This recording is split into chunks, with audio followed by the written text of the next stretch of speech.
I'm so glad that Laps is open again. I'm planning on going there as soon as I get out of here to get all my, painting and stuff.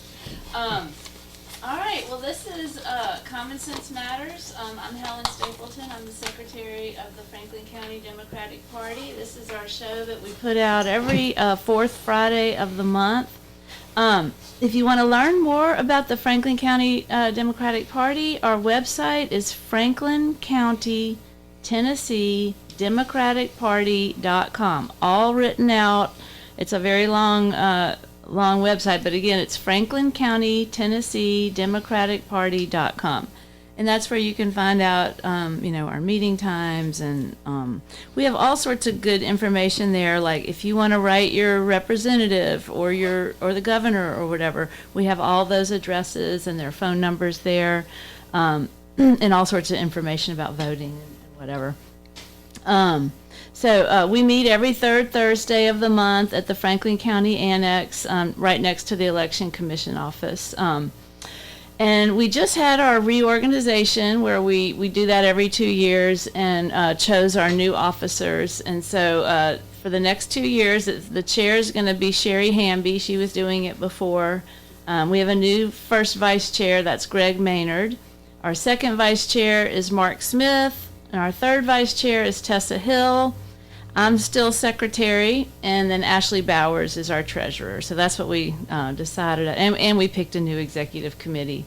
We're also on Facebook. If you want to look us up there, it's Franklin County, and then in parentheses TN Democratic Party. We had to add in that TN because we realized there's a Franklin County in almost every state in the country. Yep. So we had all these people from like Ohio trying to join our thing. So anyway, it's just Franklin County TN in parentheses Democratic Party.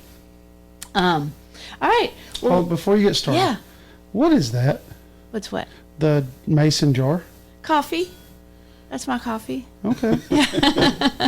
I just put it in there because it's got a lid. I was curious. I don't go anywhere without my coffee. And I never drank coffee till I was 40 years old. I've never had a cup in my life. Really? Nope. Wow. Yeah. We've got, Karen's been getting this new brand we've gotten from here. It's locally done.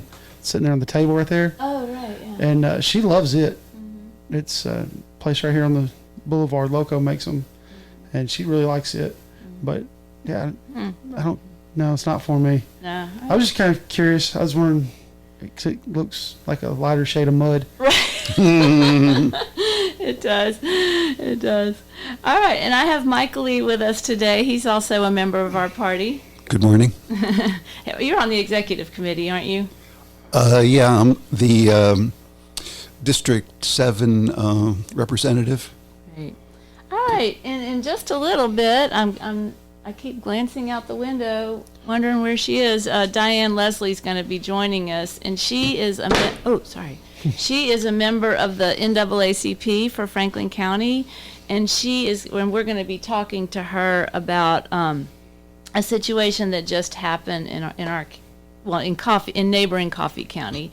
But I don't want to get into that until she gets here. So. In the meantime, I'm just going to be talking about some things that are going on in the Tennessee state legislatures. So this is what they're passing. More guns. They want guns in schools. And they want to protect, and so that's SB 1325. They want to allow any school employee who wants to carry a gun. I understand that they're doing that from a place of, maybe that person will be able to stop a school shooter. I get that, but the statistics really don't bear that out. My son-in-law got a gun for their house after their baby was born because he wanted them to be safer. And I understand, he had the best of intentions. He wants to protect his family, blah, blah, blah. But these are the actual facts. For every time a gun is used to protect a family in a home, like, for self-defense, for every one time it's used for self-defense, there are 4 unintentional shootings, like where a kid happens to get a hold of it and shoots their little brother or whatever, where a domestic dispute gets out of hand, where maybe a neighbor comes over and y'all are in an argument. So for every one time something good happens with it, there's 4 unintentional shootings. There are 7 homicides. So 4 accidental ones. There's 7 homicides. So that's what I meant by a domestic dispute. For 4 times it's an accidental shooting, like you're cleaning your gun, it goes off, whatever.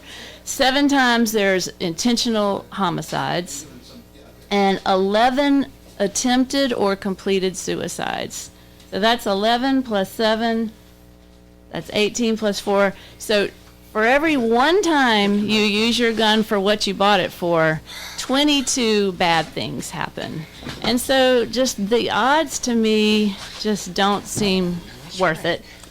And so when I think about a gun in a school, a teacher carrying around a gun, a gun's only good if you've got it locked and loaded, ready to go. Mm-hmm. You know, if a school shooter comes in, they're not going to say, hey, wait there, I got to go unlock my gun and load it. Don't shoot anyone. You know, that's not going to happen. Now, yeah, you could, maybe the teacher next door while the shooter's in another room. Anyway, I just see the kids accidentally getting into it, the kids coming and giving the teacher a hug and it goes off. I can just see so many things that could go wrong with that. But anyway, that's one of the things that they're trying to pass. They are continuing to undermine public education by saying that if a charter school wants to come in and take taxpayer funds, they can bypass the local school board. And the Republican Party is the one that's all about local control, all that, and they're trying to take away the local control of the school board in favor of these often for-profit private schools that want to take government funds, you know, your taxpayer funds that that should be going to support the public schools and putting them into these private charter schools, vouchers, stuff like that. They continue to be obsessed with drag queens. Mm-hmm. I've lived my whole life, never been to a drag show. I've somehow remained safe from that. I think most people can avoid that kind of thing if they want to. I think you kind of have to go out of your way to see one and go to one of these shows. I don't understand all this obsession with it, but whatever. And in the meantime, we are still one of only 11 states in the country that has not expanded Medicaid. And I think you are way more at risk of getting sick, not being able to afford your treatment, maybe going bankrupt over it, than you are from accidentally running into a drag show. Anyway, that's my little rant. Diane's here. Yay. You said 8:15. I know. I'm sorry. Okay. And anyway, we also wanted to say, please call in today if you have any questions for Diane or Mike or me. The number is 962-2201. 967. No, I get it wrong every time. You're going to send them over to the funeral home. Oh, no. Okay, we don't want that. They're busy enough. 967-2201. So please call in if you have any questions about this. So we have Diane Leslie here. She is with the Franklin County NAACP chapter. Are you an officer in it, Diane? I am the first vice president. Oh, great. Okay. All right. And so, first of all, just tell us a little bit about yourself. I know you were you born here? I was born here. Okay. I was born and raised in Franklin County. I grew up on Old Cowan Road. In fact, I'm currently living in the house that I grew up in. So you didn't have very far to come this morning. No, right? A minute. I married in 1977 and moved to Lincoln County. Okay. Stayed there until I retired from my job at Firestone North America Tire in Warren County. And you worked with my brother-in-law. Yes, where I was great friends with Buzz. And when I retired, I come back here to live 4 years ago, which is a good thing, I guess. that's basically what I do. I have 2 children, a son and a daughter. I have And grandkids, because I heard them. I have 3 grandchildren, a 27-year-old, a 9-year-old, and a 4-year-old. That's who you heard yesterday. I also have a 3-year-old great-grandson. Okay. So that's where I spend most of my time, is with those children and at home and doing what I need to do for the Franklin County NAACP. Okay. Do me a favor. Explain what the NAACP is. Like, What it is? Yeah. What is the organization? What's the purpose of the organization? The NAACP is 114 years old. It is a civil rights organization created in 1909. We stand in peaceful protests against violations of civil rights for all people that wants us to stand with them. It's a great organization. I've always thought highly of the organization. I just like it's one of those things that people, a lot of you talk to, they don't understand, well, one, what the NAACP stands for, what the actual acronym is. The actual acronym is the National Advancement Association for the Advancement of Colored People. That's how old this is. Yeah. But it is. It's a peaceful organization, and that's what I try to get through. It's I'm huge on freedom of speech. First Amendment's kind of big for me here at the radio station, and that's what I tell everybody. A peaceful protest is perfect. That's what it's meant to be. That's why it was for 200 and some odd years. It's been in our the first part of our government's constitution is you've got your freedom of speech, and as long as you're allowed to do a peaceful protest, and I think it's great. And anytime, and I tell you all the time, you got to make sure you pay attention to the word peaceful protest, and that is one thing that y'all do practice, and it's a staple in what y'all say. Yeah, we are a national organization, nationwide, and we have a chain of command. We have our own personal opinions, but we also follow the guidelines that are laid out by the branch.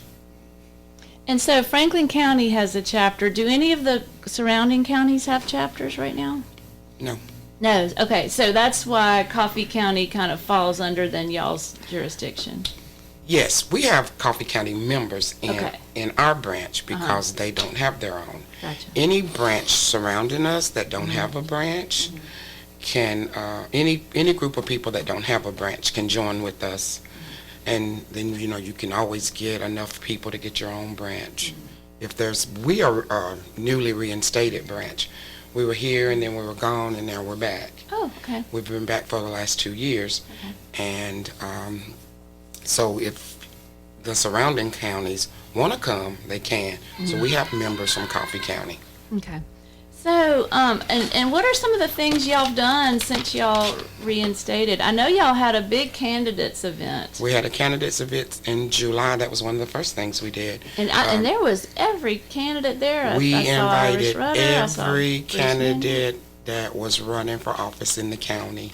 We invited every one of them. Not all of them showed, but we had a nice turnout. And we wanted to have that event in the park off Old Cowan Road in the predominantly black community because black voters matter too. And so we just had everybody there to give us a reason to vote for them. It was a wonderful event. I was there. I know. So There's a lot of people there. And just recently in January we hosted MLK Luncheon at the Art Center there in Cowan, where we brought in Lynn Cochran, who worked 23 years with Coretta Scott King. He was our keynote speaker and shared his experience working with her and helping to establish the Martin Luther King Jr. holiday.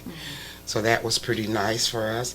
And just last month, we sent 7 delegates to the NAACP Day on the Hill down in Nashville, where we met with State Representative Iris Rudder and State Senator Janice Bolin and discussed third grade retention. Okay. All right. And what is y'all's stance on that? On third grade retention? I can speak for NAACP stance, but me personally, I think that it needs to be revamped. There are some things that need to be worked out. For me, the deck is stacked against some people and not if all people. Ricky, do you have any thoughts on that? When they first started talking about it, my question was, when did we stop holding kids back when they couldn't read? Like when was that practice not done anymore? Like if you weren't able to meet your quota for that grade, when did we stop? When did we start letting the kids just go on anyways? Like if you look at our test scores in Franklin County, they're atrocious. Like they're horrible. And it's not just Franklin County. You look across the state. Like anywhere when the best test score in the state is at 62%, like that's the best, is 62%. And we're sitting here in Franklin County with scores, some of the schools are 11% of the students in the school are at grade level. That's horrible. So we've got to do something about it. I think this third grade retention law, I don't think they thought all the way through with it. Because I think it's one of those things, like anything, great intentions. They had a good, they wanted to do something to help fix the problem. But like everything else we do in government, let's just rush and hurry up and get something in there, and then we'll figure out how to fix it after we play with it for a little bit, instead of actually doing what's right the first time. And that's my problem with it. But I've questioned since day one, when did we stop holding kids back? Because reading is important. I don't care what anybody says. You've got to be able to read to do anything in life. Yeah, education is very important. Jethro Bodine was still in the 4th grade in Beverly Hillbillies. He got retained. All right. Okay, so we're here today, though, to talk about a really timely issue, a really tragic issue that happened right here in our area in neighboring Coffee County. So, Diane, do you want to just start back from the very beginning and tell the story of what happened to this family? I'm pretty sure everybody knows the story A already. lot of people don't know I don't it, know. so we She's need talking- I to, didn't know it. Ricky has no clue, so let's just Okay. start from the scratch. So on July the 17th, on February the 17th, I'm wet in July. On February the 17th, a young couple was driving from Georgia to Chicago for a funeral and was stopped by a state trooper on I-24 for being in the left lane too long without passing, and illegal tint. The And I tint did was too not dark. know that tinted windows were illegal. Well, I had Tinted no windows idea. are not. The darkness of the tinted window, you've got to be able to have so much visibility through the window. Is it only in certain states? Yes. Because, see, if it's illegal in Georgia, where they're from, then how could he peel that back to Yeah. come Yeah. through Tennessee? See, when I lived in North Carolina, I got away with my tent because my tent was highly illegal in North Carolina, but my license plate was from Tennessee, where it was legal in Tennessee. So I could get away with it, even though I lived there, I was stationed there in the military. I got away with it because Yeah, of my so- license plate. so what if you're driving from Georgia all the way to California and you're going through 10 different states? Anyway, okay, so the family was pulled over for what we can all agree are very, very minor infractions, And the search of the car. And they're African American. But of course, you probably couldn't see that through tinted windows. But still, they got pulled over. But then as soon as they pulled them over, they knew that they were African American. Then they searched the car. They found, from the reports that I've read, 0.5 grams of marijuana, a misdemeanor in the state of Tennessee. 5 grams it was. Well, they Yeah, said a small amount. less than 5. And a misdemeanor in the state of Tennessee, but he was cuffed and charged and taken in. She was told that she could come and bail him out. And when she went to bail him out, while she sat there and waited to make bond for him, With 5 children in tow. DCS come in and take all 5 of her children. Now, at this point in time, she hadn't been charged with anything. I read an article yesterday that said that now they are charging her with simple possession also. But at the time when they took the children, she hadn't been charged with anything.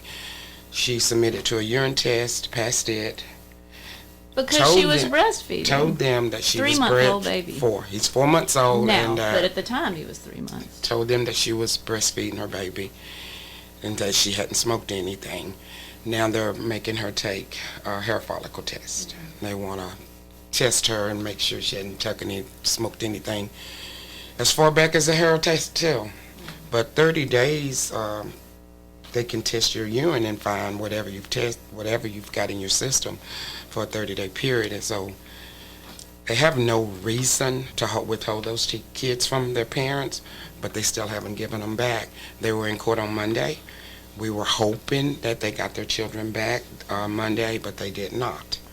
So there's 5 children taken away from their mother and father. What was the reasoning for taking the children? Like, they had to give a reason why they did it.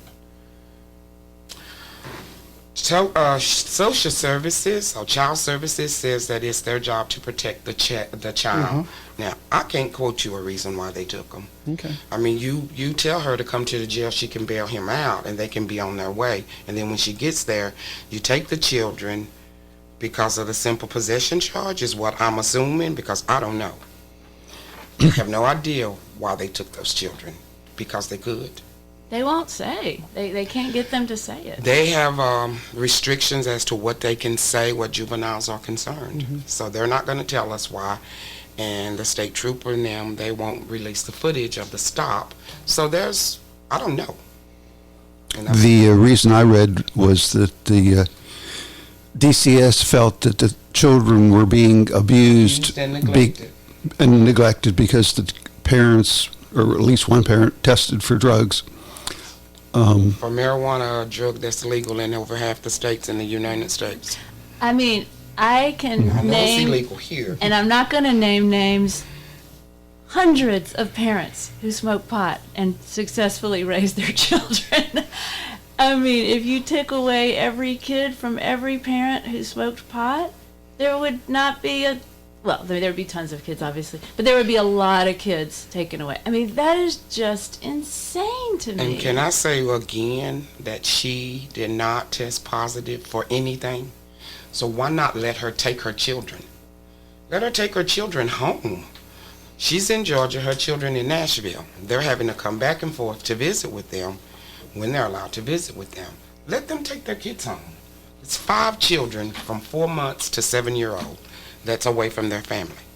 And that's just traumatic for an infant, and for the mother to be away from an infant, for the mother, a breastfeeding mother. And I heard she's pumping, and she's losing her milk. So, Yep. so this baby's going to now have to go to formula, probably. Well, this baby has to be on, I mean, he's probably on formula anyway. If she's losing her milk, Right, how right. much can she pump?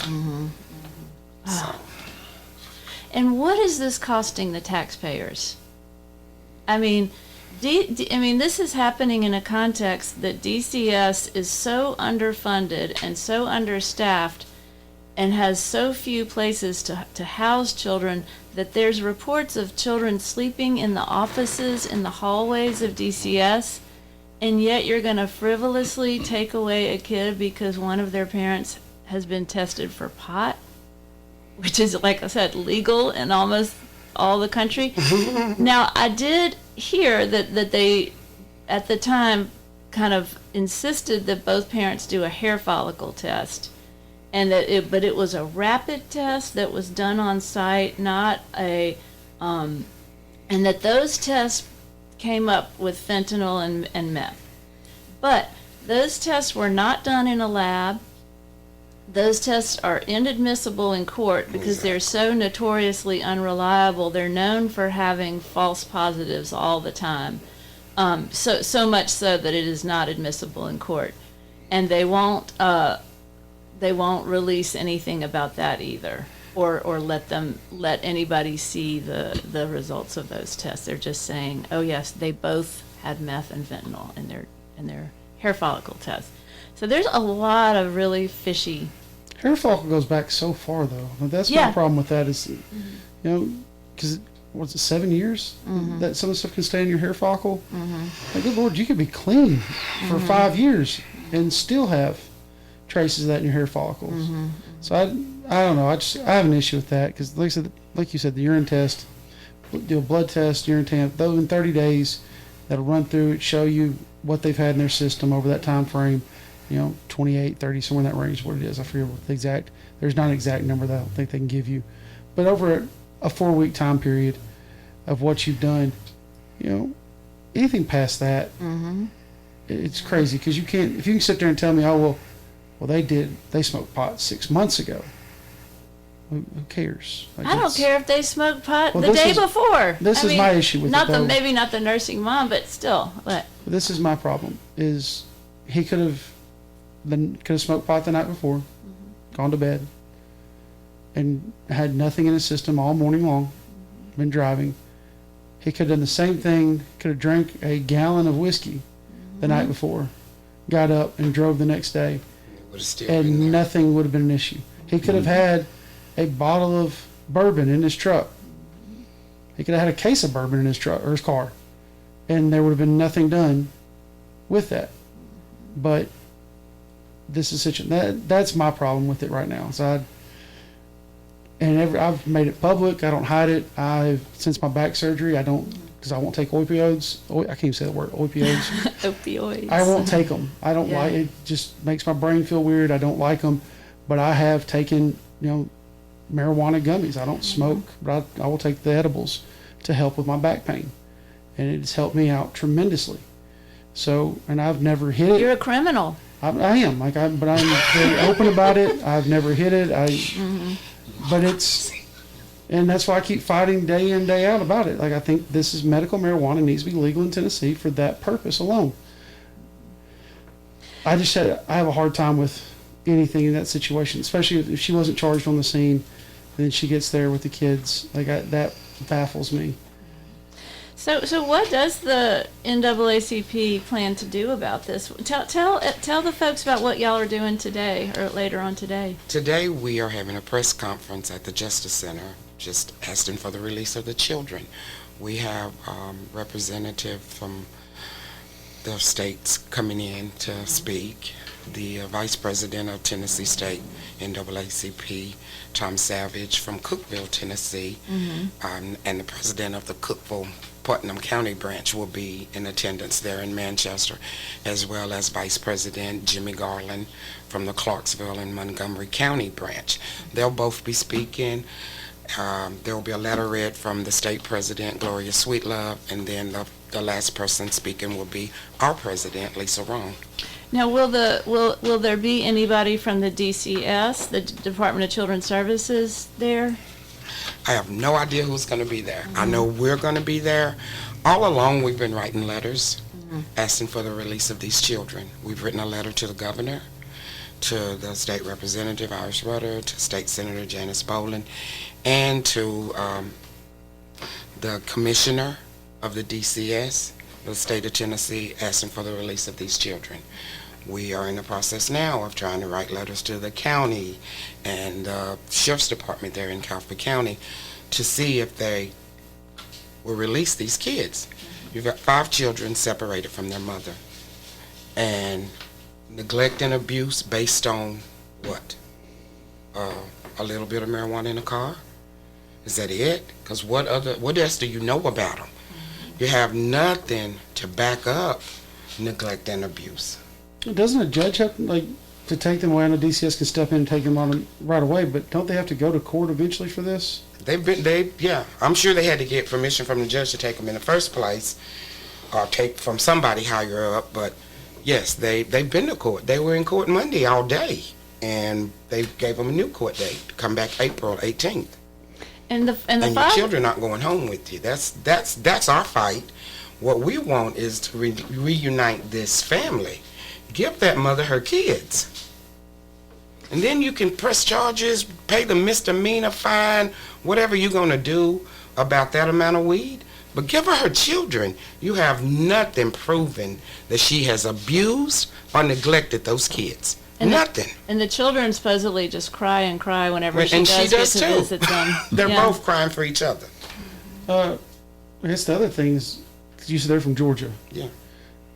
Are the state DCS? Because I don't know what Georgia's DCS system's called, but The kids are here. I understand. But because they're gonna have to inspect the home to give it a neglect, like you're gonna have to go in. They have to do something. I know because my mom and dad were doing the foster care. They had several cases like this where they had DCS would place people with them temporarily while, for some reason or another, and the state would have to come in and inspect the parents' homes and go through that, and then there's several inspections follow after that, after the kids are sent back to the home. How does that work between the states? I was curious about that as well. I can't answer that. I don't know. So I didn't understand why they couldn't have just had her call a family member to come and get the kids instead of taking them and giving them to strangers. You say you want to protect my children from me, but then you rip them out of my arms and give them to complete strangers. So how traumatizing is that? When this is all over, the whole family is going to need therapy. The mother, the father, and the children. Because all they wanted to do was to go to Chicago to a family funeral. And now this. Yeah. And the father has a trucking business, and he's pretty much, the family's pretty much going bankrupt with legal fees, with running back and forth from Georgia to Tennessee to see their kids, missing a lot of work. I mean, all this stuff. Is their lawyer going to be, the family's lawyer, going to be at the press conference today? I hope so. Okay. And so this press conference, just to let people know, if y'all are in the area, anyone's welcome to come, right? Anyone. Okay. It's going to be at 11 o'clock at the Coffee County Justice Center, which is at 300 Hillsborough Road in Manchester. So we really hope that people can come and show up and ask tough questions and get this out, because we need as many people as possible to write letters and make phone calls on behalf of this family. Again, I want to give the disclaimer that there very well may be things that we don't know, that we aren't aware of, because all these records are, there's definitely things that we don't know about what DCS is doing, because they're being very, they're blocking, they're not giving away or telling anything on their side, because they're saying it's because of the children's privacy and blah, blah, blah. But there very well may be things about that family that we don't know. But whatever it is, I just cannot see how traumatizing these 5 children can outweigh. If these children were in such danger and in such a bad situation, they'd be relieved to be away from their horrible parents. But they're not. They're sad. They're crying every time they see their parents. They're clinging to the mom, every time she can come and visit them. They obviously were happy where they were. And so, but again, I do want to always give the disclaimer that there are things that we probably do not know on either side about this case, and I hope that it can all come out.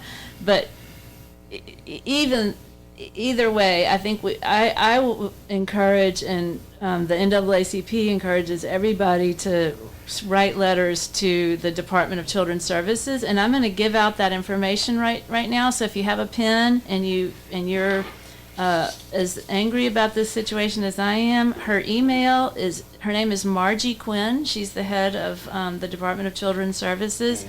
So that's Margie, MARGIE .Quinn, QUIN, just one N, at tn.gov. So you can email her at margie.quinn@tn.gov.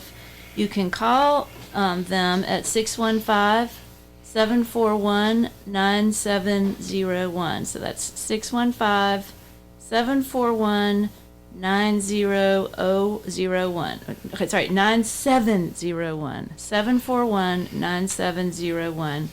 Or you could send a letter, just a paper letter, Margie Quinn, Department of Children's Services, 315 Dederick Street, DEADERICK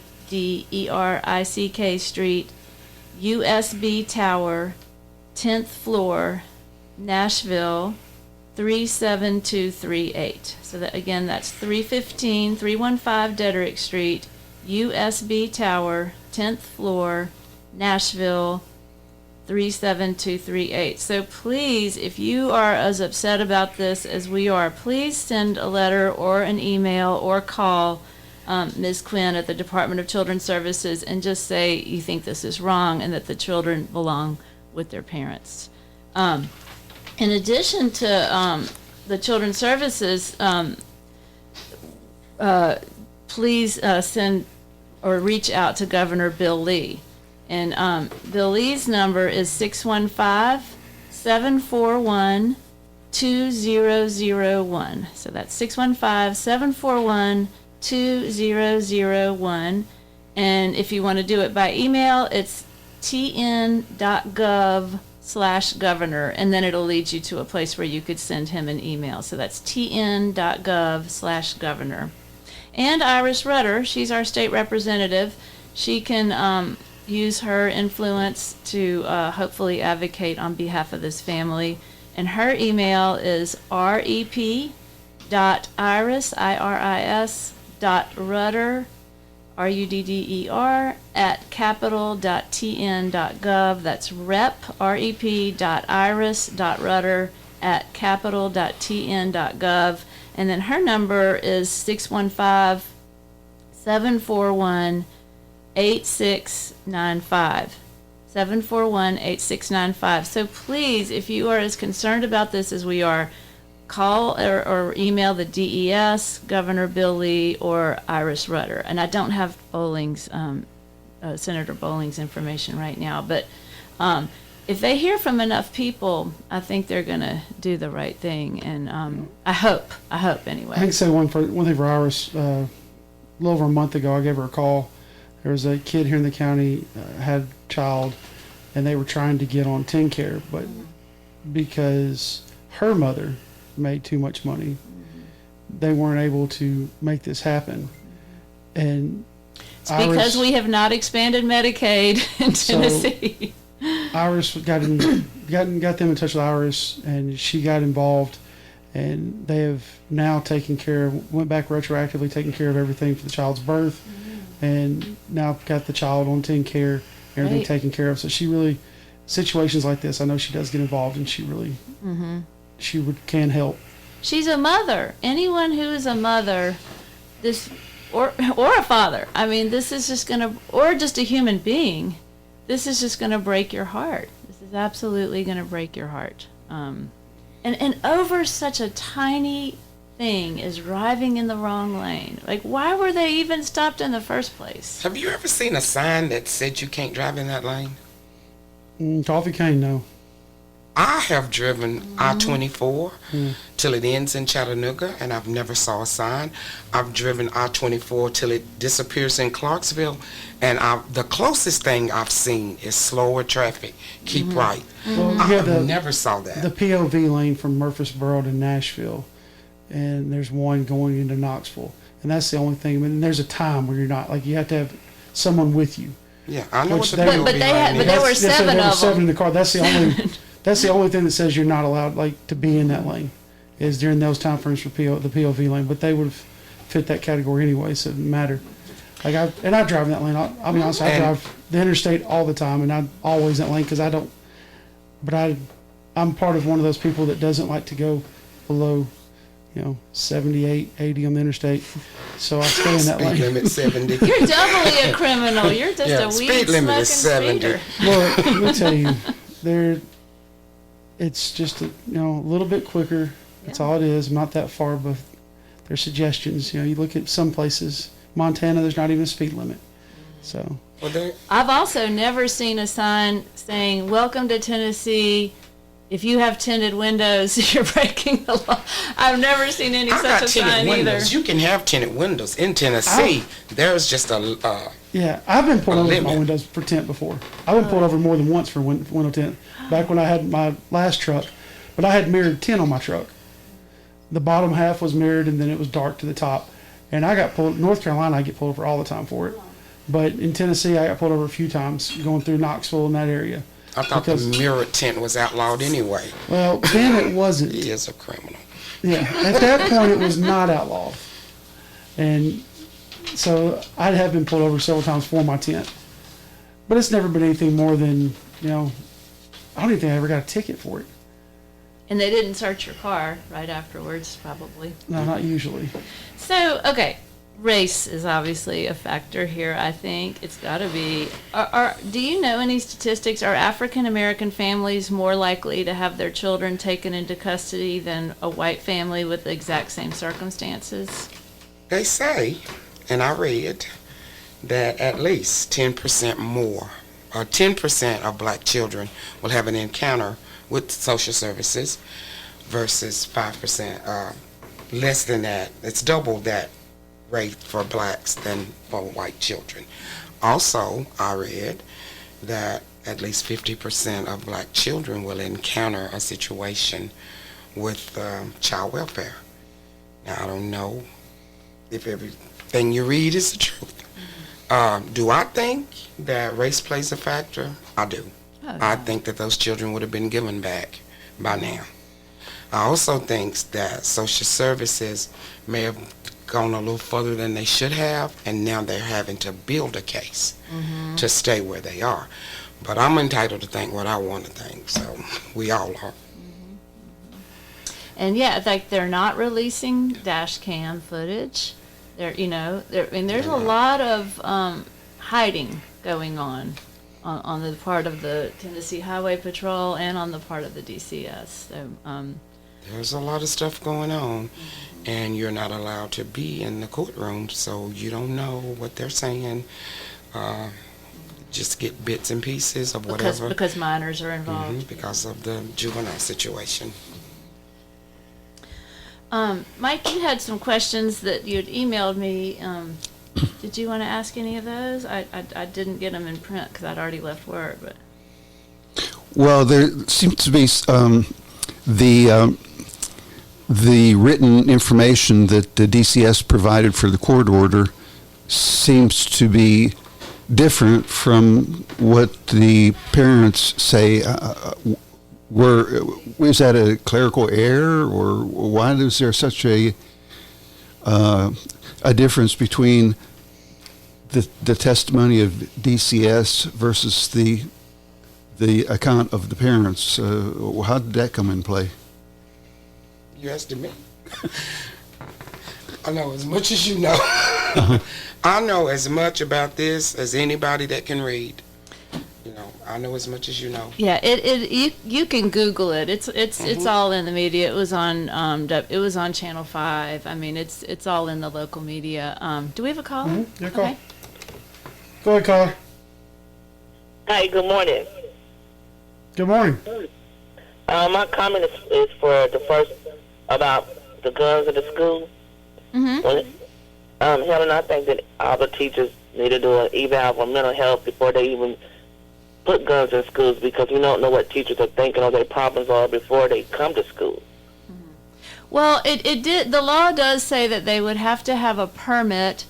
I don't know how much mental health evaluations factor into getting a gun permit. Do you know that? Yeah, they have to, for what I read on that one, was they'd have to have a psychological evaluation done before they would give the teacher the chance to do it. I talked to a couple of teachers about this here recently too. Several of them don't want it because they don't want the responsibility, but the ones that I've talked to that are willing to, and they said, they have to submit to a psychological evaluation. They have to go and go through classes, handgun courses on how to properly use it. They actually have to go through the same training for the building that the police officers have to for clearing the buildings out. So there's a lot of training that actually more training goes into this than would be for just any, for me or you to go get a handgun in Tennessee. But it's yeah, go ahead. the psychological evaluation is part of that process. That's good to know. Well, if my kid, I was just thinking as having a child that's in school, we don't know what's going on with the teachers or any other staff members that's coming to school with a gun. So anything can happen. That was for that first question. On the second one, I'm talking about what's going on in Manchester. There is a Tennessee state law for slowpoke. It's talking about slowpoke in the left lane. Mm-hmm. So that is a slowpoke law. About them driving and passing without getting back over in a timely manner, so they can get a ticket for that, $50, a Class C misdemeanor. Okay, but it's still a misdemeanor. You don't lose your child. Yeah, right. I'm just giving an example of what they were saying and what they. I don't know what they're assuming or what they, like you said, the charges are, but it is a slowpoke law. Okay. Okay, caller, So can people I? didn't know that, because I didn't know that until I just looked it up. That it was a slowpoke law. I thought that was done a long time ago. How long are you allowed to be in the left lane under the slowpoke law, or any law? It doesn't tell you the length of time. It just says which prohibits operation of vehicle in the left lane or passing other purpose. It don't say how long, 5, 10 minutes, an hour. It doesn't say. It just says slowpoke law. And I wonder how long was the state trooper in the area to know how long he had been in the lane. Well, it's the problem is that we live in a country that has a checkerboard of laws. In one state, pot is legal. In the next state, it's not. In one state, tinted windows are legal. In the next state, it's not. One state has slowpoke laws. Another state doesn't. And it's just hard for people to know what the law is in every different place that they are. Same with abortion. In some states it's legal, in Tennessee it's not. You know, it's just confusing. But I mean, the point is these were really, really, really minor infractions, and there's just story after story of an African American getting pulled over for something like having a taillight out or something really small, and then it escalating into either that person's dead or their children have been taken away or who knows what. It often anyway tends to start with some minor little small infraction that gets them in the tentacles of the law, and then the outcome's often really, really bad. This actually went into effect in 2020. The slowpoke law, just a brand new law. We got another call. Thanks for calling in. Thank you. Go ahead, caller. Hello. Hello. I'm not sure about that slowpoke law, but I do know that I've driven the interstate a whole lot in my life. I-24, 65, 71. And I've seen signs that says, keep right except to pass. But I drive in the left lane all the time. I've seen police officers driving in that left lane all the time. That really isn't a reason to pull anyone over. The right lane is the raggedest lane of the two. And you're going down the interstate and you're bumping. Nobody likes that. It's uncomfortable. The police officer really should have never pulled that couple over, no matter what. So they were in the left lane. Yep. Their tenant's $2 for Tennessee. But when he got behind them, he saw they had Georgia tags. Apparently it was okay for them to be driving with the tent that dark in Georgia. They didn't even stop in Tennessee. They were driving through. They should have left them alone. And from what I understand, he wanted to let them go, and Manchester insisted that he arrested that man and bring them in. In any case, we can all agree that these were very minor charges. We can all agree that there are so many people who have gone to jail for drugs, who have meth in their house, and they are still able to keep their children. I mean, there are so many people who have been charged with way, way, way worse things than 5 grams of pot that have not had their children, 5 of them, one a breastfeeding infant ripped from their arms. I mean, that's the issue. It doesn't matter what the infraction was. It doesn't even matter if it was petty burglary. You don't just take a family's 5 children away from them when they have a home. And I saw those kids. They didn't look like they had been mistreated or neglected to me. Well, thank They you. were well dressed. Thank you for But calling they were in. asking for the parents. all right. Well, Diane, is there anything else you wanted to say about this? Anybody within this area that's not on their job or have a good lunch break at 11 o'clock, join us at the Justice Center and stand with us in solidarity with Bianca Claiborne and Deontay Williams and get these children returned to their family. I agree.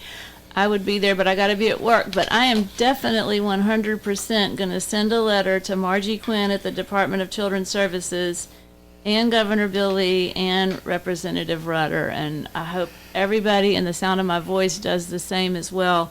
If you ever need to know the contact info for Senator Bowling, Representative Rutter, or Governor Bill Lee, or our senators, go to our website, Franklin County, Tennessee Democratic Party.com, and we have a page that has all that contact info, okay? So they need to hear from you. Also, the Franklin County NAACP is accepting applications all through Franklin County and the surrounding counties for membership. Adult membership is $30 a year. Children are $10. Come join us.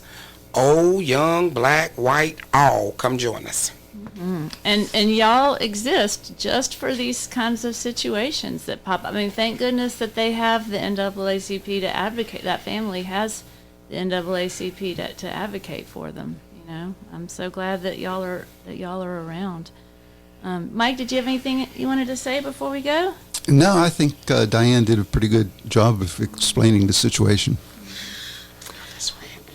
All right. Well, thank you so much, and we will be back on the fourth Friday of April. I believe that's April 28th, and I'm pretty sure our guest is going to be our new head of schools, Dr. Kerry Holman.